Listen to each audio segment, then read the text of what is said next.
Eu ainda estou impactado pelo que vivi no culto de domingo na Igreja Sozo. Sabe quando você sai de um ambiente e percebe que Deus mexeu em áreas que você nem imaginava que estavam adormecidas? Foi exatamente assim.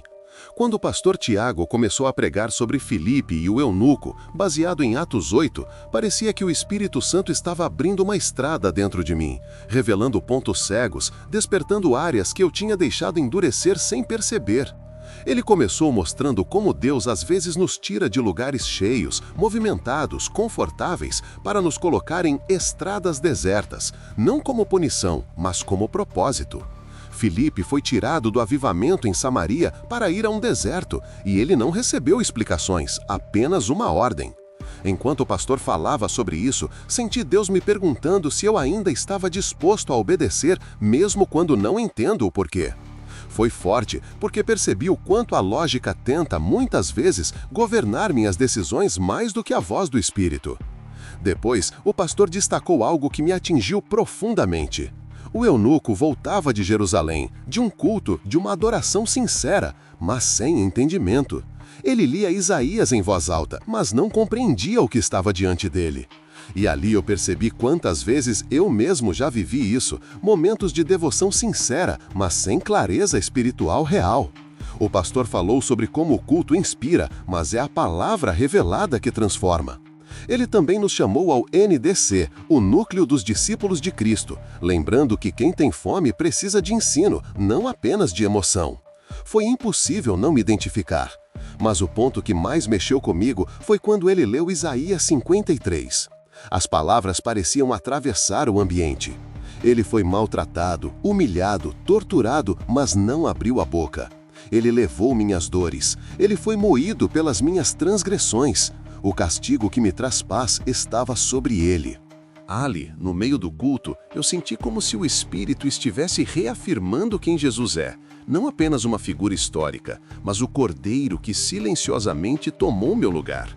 O pastor enfatizou que o eunuco tinha o pergaminho certo, mas faltava a chave, Jesus. E percebi que muitas vezes nós também carregamos textos, versículos, memórias bíblicas, mas sem revelação, tudo permanece fechado. Quando o pastor Tiago falou sobre Filipe anunciar Jesus a partir daquela mesma passagem, ficou claro que todo o Velho Testamento aponta para ele. É como se tudo convergisse, tudo fizesse sentido. A fé não é uma coleção de histórias soltas, é um enredo perfeito com Cristo no centro.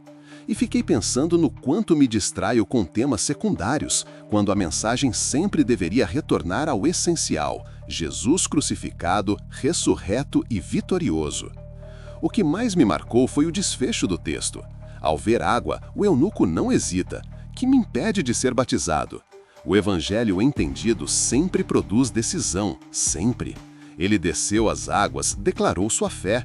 E mesmo quando Filipe foi arrebatado, o eunuco seguiu cheio de alegria. Aquilo ficou ecoando dentro de mim. Quem encontra a Cristo não depende mais da presença do pregador, mas da presença de Deus. Saí do culto com o coração mexido, com alerta e consolo ao mesmo tempo. Alerta porque estamos nos tempos finais e precisamos ter ouvidos sensíveis, disposição para obedecer e coragem para sair das ruas movimentadas rumo às estradas desertas de Deus. Consolo porque, mesmo nesses tempos, Ele continua guiando encontros, abrindo escrituras, tocando corações, trazendo revelação e derramando alegria onde antes havia confusão. E se você está ouvindo este meu relato agora, quero te dizer algo com todo amor. Assim como o eunuco, você pode ter frequentado cultos, pode até conhecer versículos, mas a pergunta real é: você já encontrou Jesus como o centro da sua vida? Se não, entregue-se a Ele hoje. Diga com sinceridade: eu creio que Jesus Cristo é o Filho de Deus. Ele vai transformar seu caminho, como transformou o daquele viajante etíope no deserto. E se essa mensagem tocou você, inscreva-se no canal, deixe seu like e compartilhe. Você não sabe quem pode ser alcançado através disso.